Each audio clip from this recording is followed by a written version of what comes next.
Catapulting Commissions family, welcome back to this week's episode of the Catapulting Commissions podcast. I'm your host, Anthony Garcia. So we have spent some time this year. Let me rephrase that. We've spent some time this year in 2021 diving in on sales. We've dived in on some strategies to generate revenue. But one of the things we haven't spent some time on in 2021, which we did in the beginning of 2020, is truly talking about leadership, authentic leadership, living a life that your sales career allows you to have. And that's what our guest we're going to talk about today is truly understanding what does leadership mean. In the world of sales and sales leadership, it's right now, I think, is one of the most challenging times. And I think that there will be textbooks written about how leaders are responding and adapting with their people during this COVID and post-COVID pandemic. Now, let me tell you about what we got lined up today. Jerome Myers is the preeminent authority of dream realization. He's a believer in dreams. He believes dreams can and should be real. Now, Jerome left corporate America when he realized his role offered financial gain, but little significance. Now, he's the founder and head coach of Myers Method and has been featured in Black Enterprise, Business Insider, and numerous podcasts. After building a highly profitable division for a Fortune 500 company, Jerome decided to leave the rat race to get away to what seemed to the endless slew of layoffs. Now, he's developed a system for exiting corporate America and creating a life of impact. Today, he and his company help other apex performers find their calling and live the everyday on purpose by harnessing the power of his model for a centered life, which he calls the red pill. Jerome and his firm can guide any individual from a monotonous, uninspiring existence to a life of fulfillment and impact. And you, Catapulting Commissions family, you are sales leaders, you are sales gurus, you are sales apex predators. But are you living a life of impact? And that's what we're going to talk about today. Jerome, welcome to the Catapulting Commissions podcast. I'm going to call you Mr. Garcia after an intro like that, brother. Thank you for having me on your show. So grateful to be here and excited to serve your community today. I'm glad to have you, man. And I appreciate, and Jerome, 100%, we are on, I think, episode 65, 70-ish, somewhere there. I have never had the technical issues we had when we started. So thanks for being flexible, man. So let's jump into this, man. You take the red pill. You had a career that was built on financial security, right? People love sales jobs that offer financial security. People also hate sales jobs because there isn't financial security. But from what I've gathered, you were financially secure and then you made the decision to say, hey, I'm out this place. Talk me through that.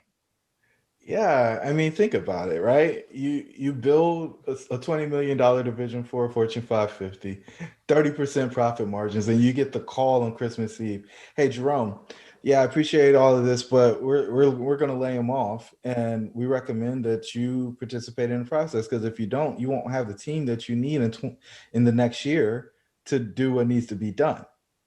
And so you sit there, you hold the phone, you kind of look at it, and he's like, yeah, it's 5:00. I'm going to hang up and enjoy the holidays with my family.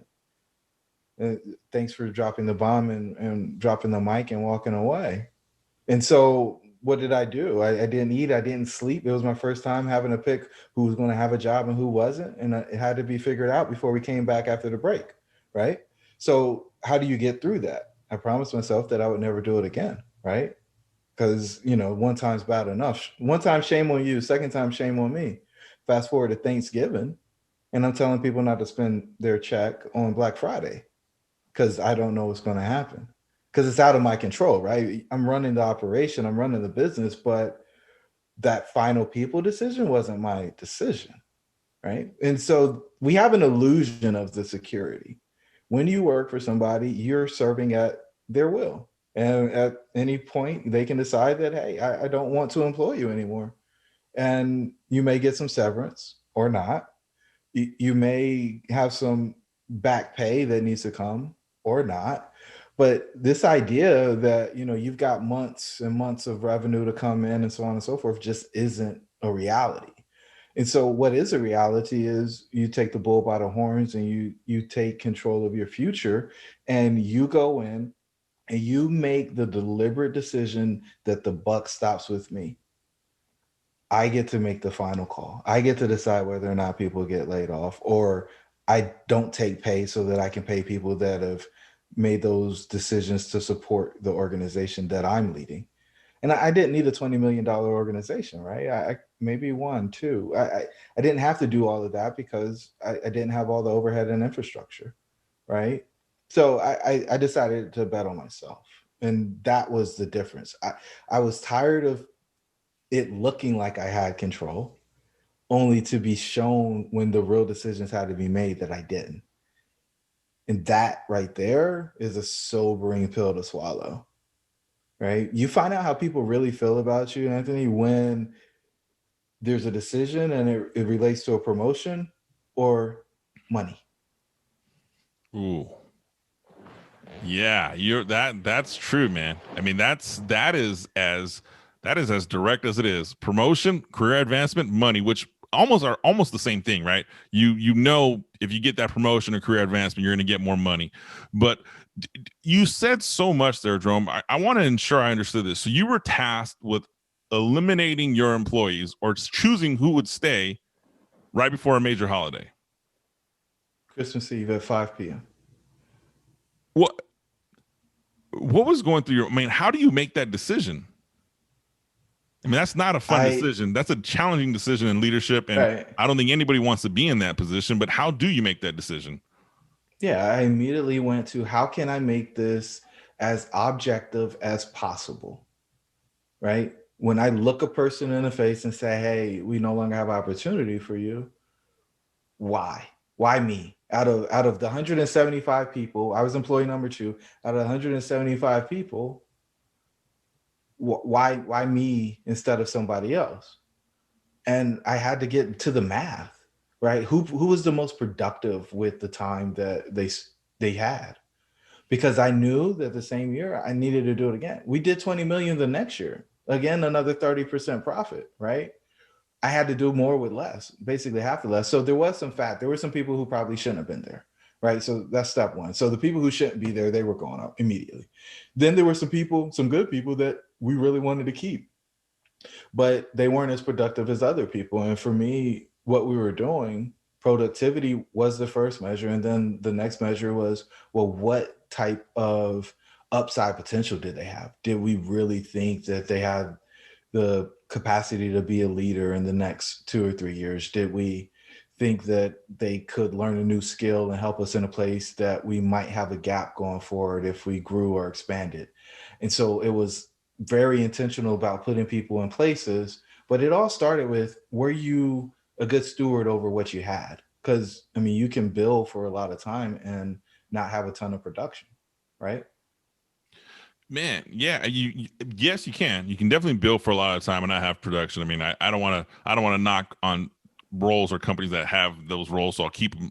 I won't say those names, but there are jobs that I know exist that way. So we'll scoot that to the side. But something you said there, Jerome, that I think is so important and impactful for those in a position of leadership. You got tasked with the really crappy decision on Christmas Eve to cut people out. And I asked you, how'd you make that decision? And you made it objective as possible. And then it was followed by, what's the potential? What's the runway? But I think the truth, I mean, I hear that objective reasoning, that objective, hey, this is it. I have to be able to, I call it, can I stand the eye test? Can I look somebody in the eye and stand behind the decisions I've made? Where does objective reasoning, objective decision-making take place? Let's just talk that out in general, like leadership, entrepreneurship, family life.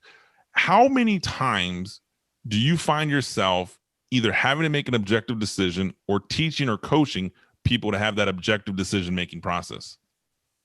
It's every day. And, I'm one of those people who believes that how you do one thing is how you do everything. And so if you're making a bunch of emotional decisions, then you're going to always end up in a space where people can control you and put you in a place where you aren't doing what's best long range based on all the facts that are placed in front of you. I think every situation really boils down to two things. One's the math problem, right? And that's the logic, that's the objectivity. And then there's the, how does it feel? And what I always ask people to do is first, do your math problem, right? It's a word problem. You got X and you need Y and equals Z, right? Do that. And then that tells you what you should do based on that. And now if you decide to go do something contrary to that, just know that the math told you to do something else, and the consequences that come with you making that other choice are fully on your hand, right? The blood's on your hands because you know that you should do something different. And if you're good with it, then great. But I don't know that it actually stands the eye test when you do that. Okay. Yeah, I could see that. And I think you are right. I mean, I would agree with you. You know, how you do one thing is how you do another thing. And in the world of sales leadership, right, it's pretty objective. You either, you produce or you don't produce. You hit a number or you don't hit a number. And unfortunately, that puts people in position of leadership sometimes to make difficult decisions, because no matter how much I might like somebody or want to spend time with somebody or think that they're awesome or whatever it is, at the end of the day, the goal in the world of entrepreneurship or sales, when you get in that position, is we have to hit a number. We have to hit an objective. But can leadership take place with somebody who isn't meeting that objective, right? So in that same situation, you have somebody who you're like, hey, you know what? You're not meeting my productivity goals. You're not meeting my sales goals. Typically, from an objective standpoint of view, you, one, shouldn't work here. B, I could fire you. C, I could write you up, whatever the situation may be. But until that time happens, or even if that time's happened, I'm still your leader. How do you impact somebody like that? Yeah, I think a lot of people think it's kind not to give people direct feedback. And you're not being kind, right? You're just avoiding actually dealing with the problem. And then what happens is it blows up and it's a catastrophe. You end up firing somebody with no warning instead of having the direct communication. You are not meeting the expectations that we've laid out for you. We would like for you to make these adjustments. Here's your performance improvement plan. We want you to do these things this way in order for you to stay here. And we think if you do these things this way, then it will get you closer to the performance level that we expect. And if it does not, then we will have to explore other alternatives. It could be another improvement plan, or it could be termination. And just being extremely direct with people gives them the ability to plan life, right? Because I think that's what we all want.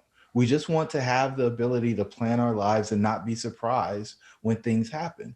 And so it's always troubling for me when somebody says, I just got fired or laid off and I don't even know what happened or why.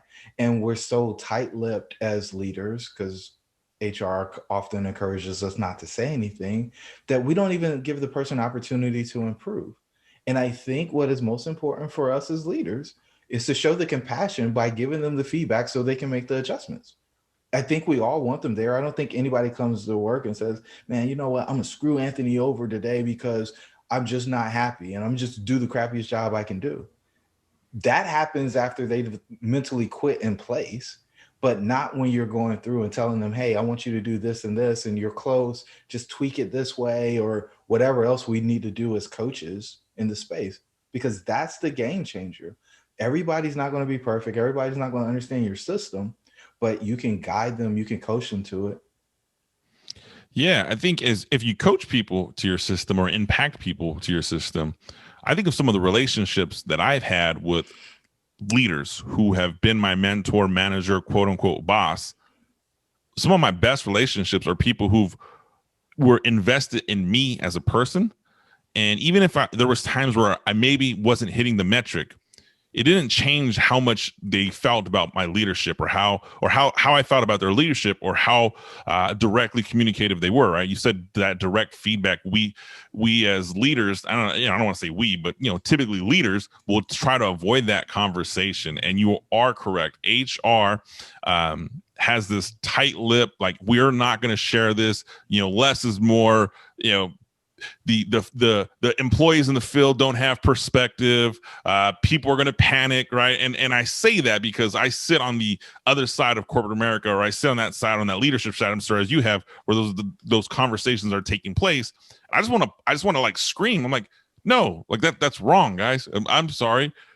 Show me an HR person that leads a dynamic team, and show me one. Because just because you're in HR and you have spent your career learning and understanding the legalities of how to protect the system, how to protect the corporation, and you might have 4 or 5 direct reports. I'm sorry, that's bullshit. You don't have a sales force of 400 people. You don't have people depending on you to feed their family. You're a visionary. You're a leader. You're not an HR puppet. So when you get people that are leaders that become puppets to HR, puppets to the corporate umbrella, they lose the respect from that people in the field. I couldn't agree with you more on that, man. I mean, I think that direct feedback, that harsh conversations, we need to embrace them and not run from them. And they don't have to be harsh, right? If you have the relationship and they know that you care for them, they know you love them, then you're going to tell them the truth, right? Now, if they're delusional, and some people are, right? If they're delusional about their production, they're delusional about their activity, it's because we let them be, right? Here's the goal. If we're not clear about the goal and they're not hitting the goal, then of course we've set them up for failure because we're not telling them what we want them to do. But if we're clear about the goal and they're not hitting it, there's no confusion about whether or not they're doing what they're supposed to do. I remember I used to send out a weekly email when people who we called it closing a project, right? We had to secure easements from different homeowners. And I would send out the email when somebody got their project closed. And the people who weren't closing projects would be upset because their name wasn't in the email. And the feedback to those people were, if you close your project, you get in the email. If you don't close your project, you won't. And if you don't close it fast enough, I'm going to give it to the people whose names keep coming up in the email over and over again because they know how to get it closed. So you can figure it out or you're going to get figured out. And it's not a threat. It's just being very clear about the expectation and not trying to give people a trophy for participation. That's not how the business works. And it never will. Like at the end of the day, you have to complete the cycle. You have to complete the transaction. And if you don't complete the transaction, there is no revenue. If there's no revenue, there's no paycheck. Let's be very clear about that. And we're romanticizing it like they're 5 and 6 year old kids. No, this is how the business works. And especially if you're in sales, you know that you are there to create revenue for the company. If you don't do your job, the whole company will die. Set your targets. You agree on the target before you walk out. And if you know for a fact you can't hit that target, you need to tell that person that you can't hit the target. And then you as the leader have to make the decision. We're either going to lower the bar for this person or we're going to find somebody who can get over the bar.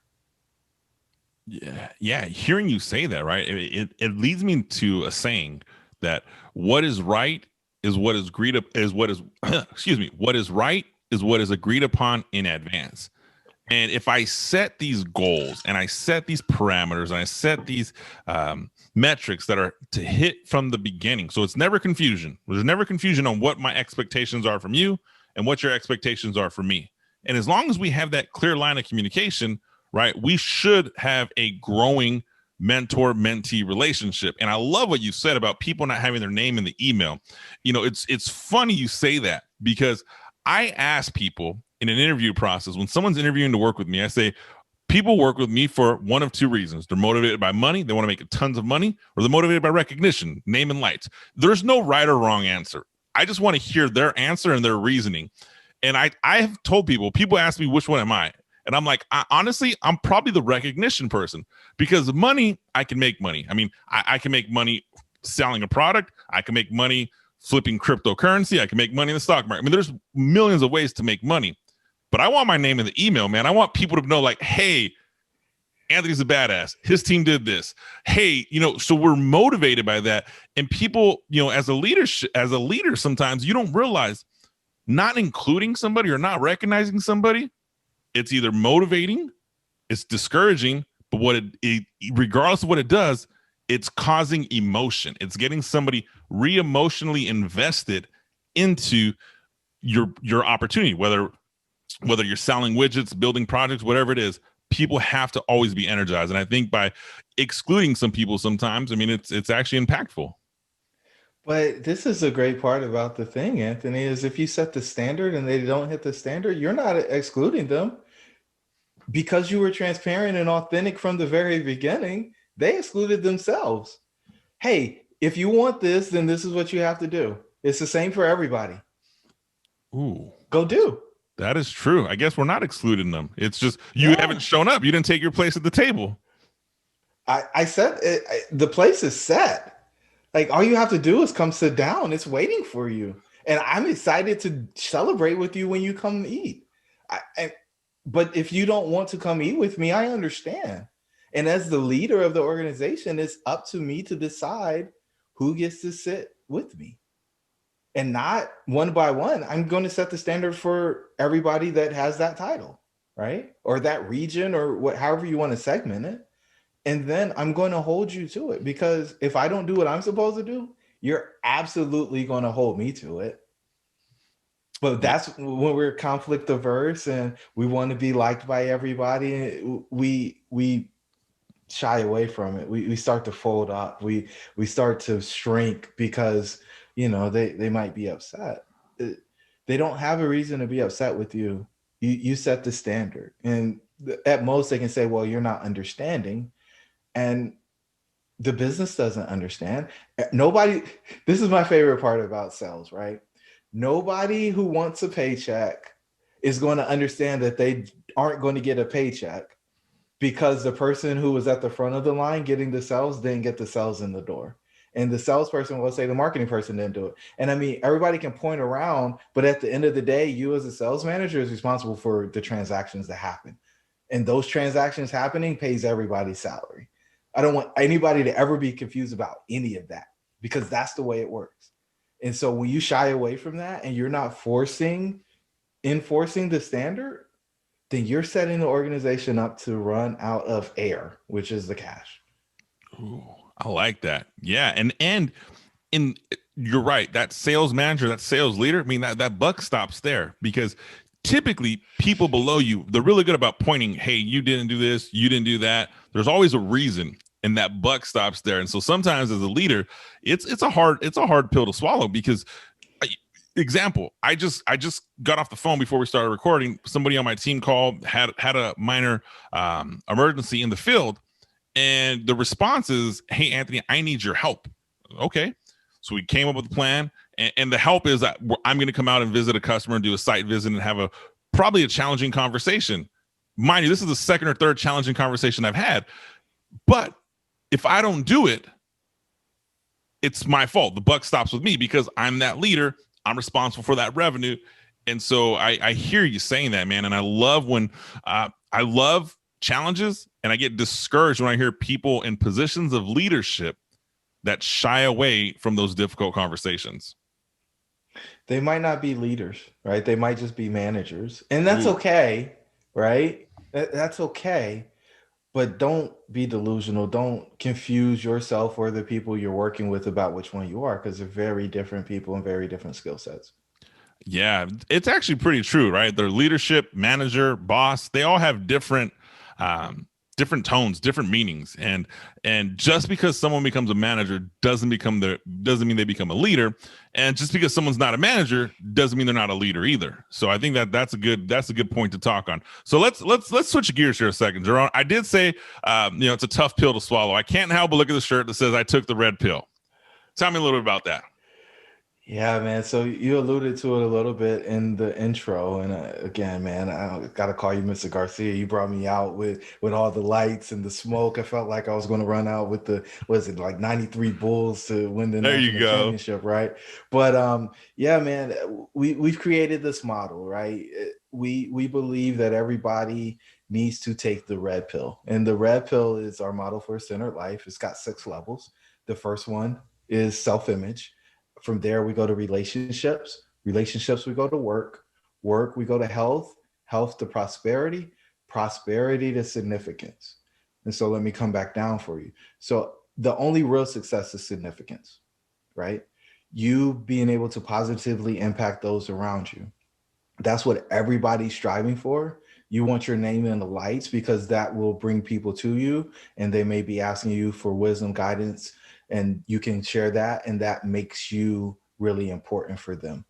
Coming down to the next level is prosperity. You give from your significance out of your prosperity. You have overflow.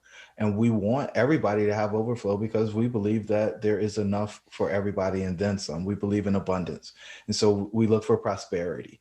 From there, we move down to health. If you have prosperity before you have health, your health will rob all your prosperity. So that's why you need to have the health first. Then we go down to work, relationships, and self-image. Those three I call the nucleus. That is where all your stress starts. And so we want to control, manage, correct the issues in those three so that you won't have the destructive behaviors that adversely impact your health, right? And so what does work look like? Work looks like aligning your duties with your stated values, right?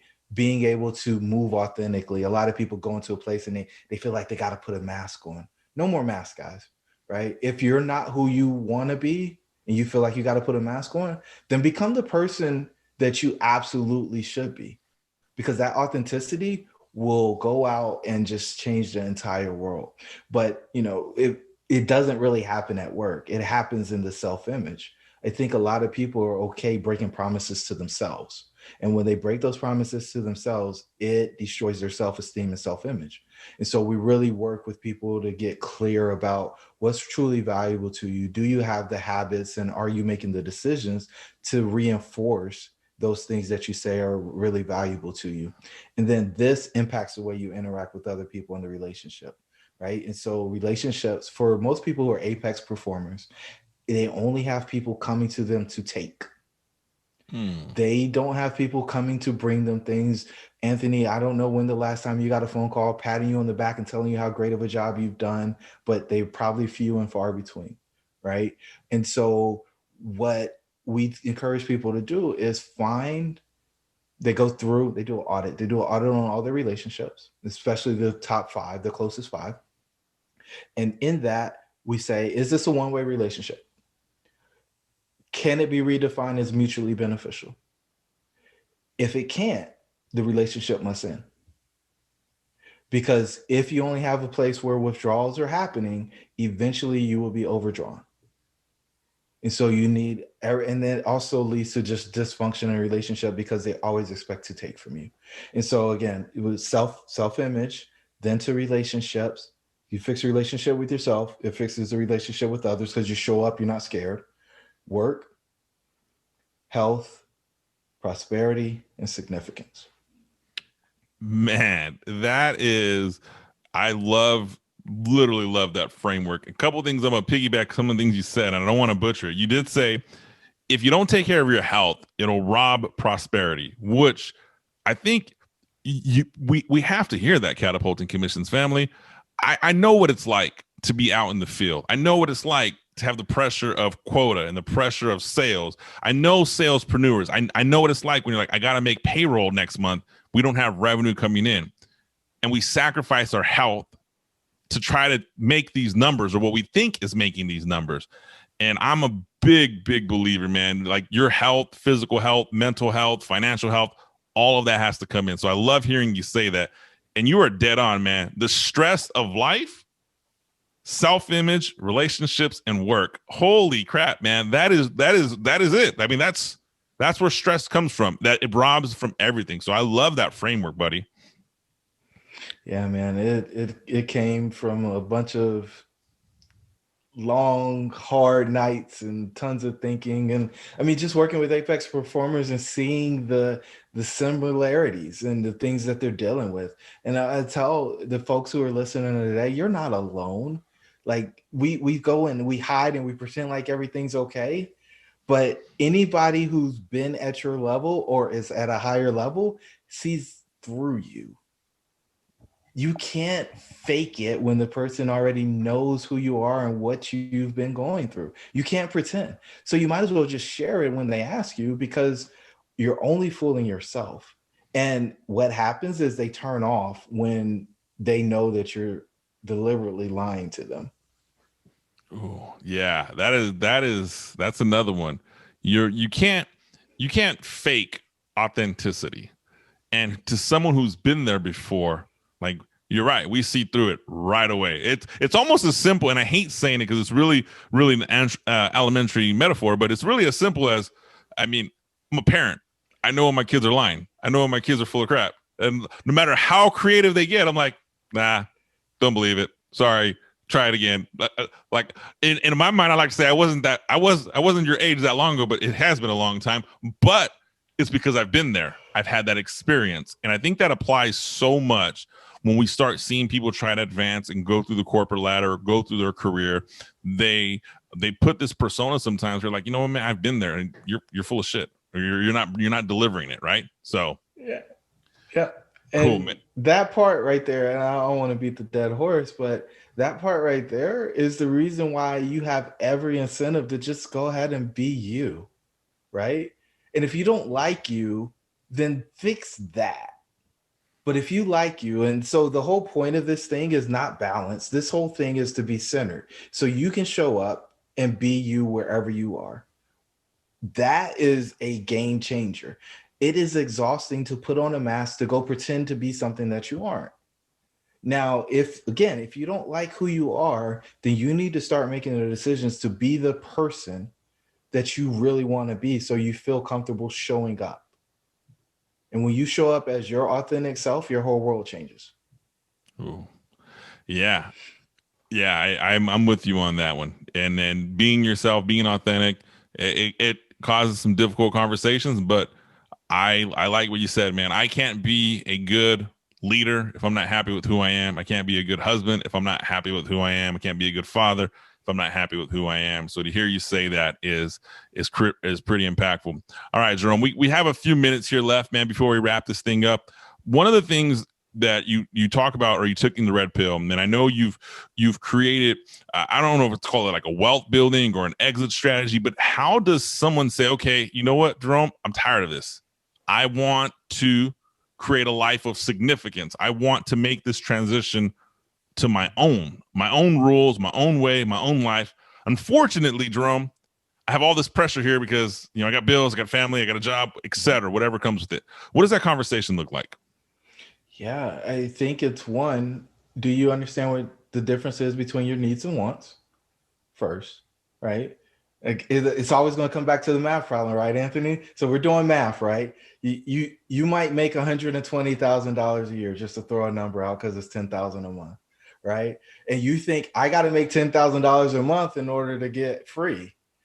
Well, you only need to make $10,000 a month if you want to make more than you do in your day job, because guess what? That W-2 income gets taxed and you're probably losing close to half of that already. So now we're already down to 60, right? Okay. Now let's take that back a little bit and let's pull out some of the other stuff. So if you're spending 60 grand a year because you're spending everything you make, which I don't encourage anybody to do, but if you do, I understand a lot of people are in that space.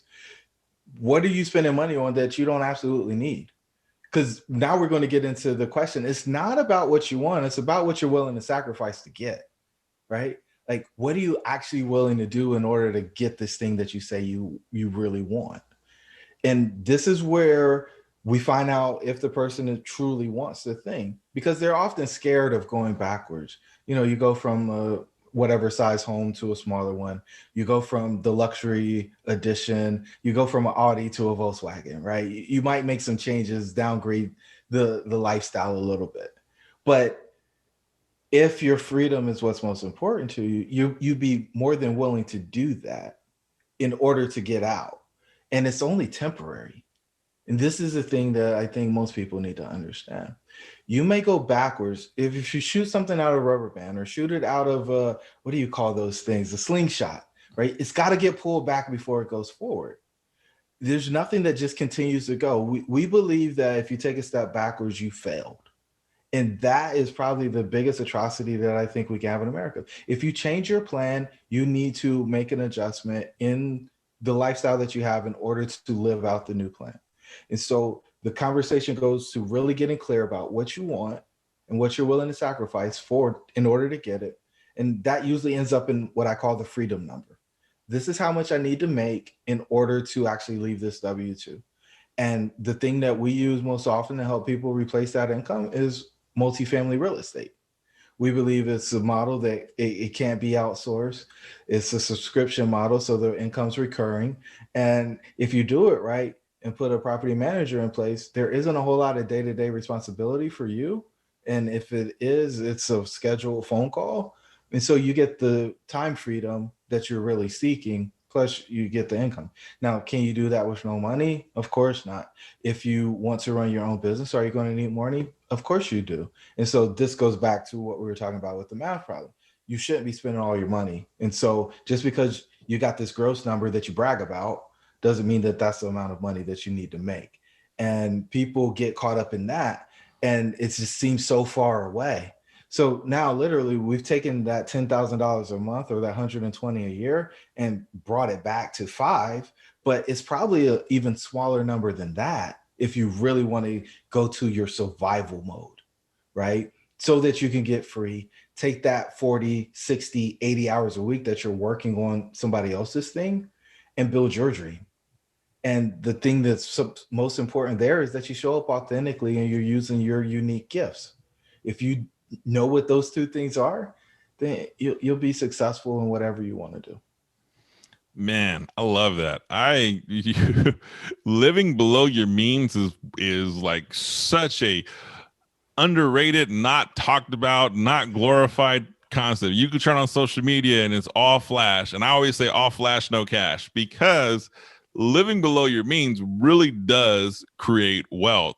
I love your multifamily real estate process. I think that is definitely something everybody can get into and to create, generational wealth. That's really, I mean, in building Catapulting Commissions and going out on my own and doing this thing, everyone's like, what's the goal? What's the goal? What's the goal? And the answer is always the same, man, to build generational wealth. What I want and how I want to get there, I have to do it on my own. And to hear you say that, I mean, it's awesome. There's multiple people. I would say there's more people than not who are afraid to take that step, who are afraid to say, hey, let me do this, because that glorious salary, that 6-figure income, that security, sometimes it's hard to turn away from. Or you've made a life where you're so dependent upon that, where you're spending the money before it gets there because American Express says you can. And you're like, oh, I just made a $10,000 check, and American Express says I want 8. And you're like, how does this work? Right. So to hear you say that, man, I think there's definitely some shifts that need to take place for us to have that exit strategy. I love hearing that, buddy. Yeah, man. But it's funny because we talk about the golden handcuffs and being trapped in corporate America, and we're trapped in the house that we built, right? We want to keep up with the Joneses. We're buying these things, and I'll tell your listeners this because I know they're high income earners. You're buying things that you don't want to impress people that you don't care about, who aren't even thinking about you. Fix the holes in your soul, find that place and spot of significance, and you won't need those toys. You won't need those shoes. You won't need that belt, that purse, that jacket. You don't need it because you feel whole. You can't plug the holes in your soul with material things. Retail therapy is a myth, friends. It's truth. I mean, to really get that impact, Jerome says to fill the hole in your soul, and I couldn't agree more. My man, well, I definitely appreciate you putting the button on that, Jerome, and bringing some closure to that discussion. How does somebody get a hold of you? How does someone learn more about taking the red pill and learning? We barely touched a little bit on what it is you exactly do, but I think from this conversation, people will know what you do. You help change people's lives. So how does somebody find out about the Myers method? How does somebody find out about the red pill? Where can we get a hold of you at? Yeah, man. JeromeMyers.co, MYERS on the Myers. Some people put that extra E in there, no extra E's. And you can find out about everything. You can find out about the real estate education. We got a great conference coming up in March, and you find out about dream catchers. And, Anthony, the thing that I do, in case they're wondering, is I help them exit the matrix, whatever it is. right? It can be this framework where you got to spend all the money that you make. It can be the framework that you can't leave your corporate job because of X, Y, or Z. It can be, you're stuck in a relationship that you hate and you don't know how to fix it. Like whatever the thing is that you feel is your prison, I help you escape it. Man, I love that. I love hearing you say that because I know for certain there's people listening to this show right now that want to escape either the corporate environment they're in, the relationship they're in, the home they're in, whatever that prison is. And I think having somebody like you in their corner, Jerome, to help them get out of that and take the red pill. And now I hate saying this because it ages you and I, but that's an analogy from the Matrix, correct? That is it, man. When Neo sits down and Morpheus, and I'm the new embodiment of Morpheus, when he offers him the red or the blue pill, and he tells him that the red pill is only the truth. I'm only offering you the truth. And you can go back to this place of being blissful and dumb and oblivious, or you could take this red pill and see how deep the rabbit hole goes. And I'm willing to go all the way to the bottom with whoever's ready to exit. I love it, man. I love it. Catapulting Commissions family. If you've not seen The Matrix, you were born too late in life. Go watch it. It's on Netflix, YouTube, etc. It's a good movie, so you can understand that. Jerome, my friend, thank you for joining the Catapulting Commissions podcast. Anthony, so glad to be here to serve your community. Hopefully they got something from it. Definitely got some value today. Catapulting Commissions family, do me a favor. Go follow, get connected with Jerome Myers. You'll find all his links, social media profiles in the show notes. Be sure to comment, like, subscribe, and I will see you next week.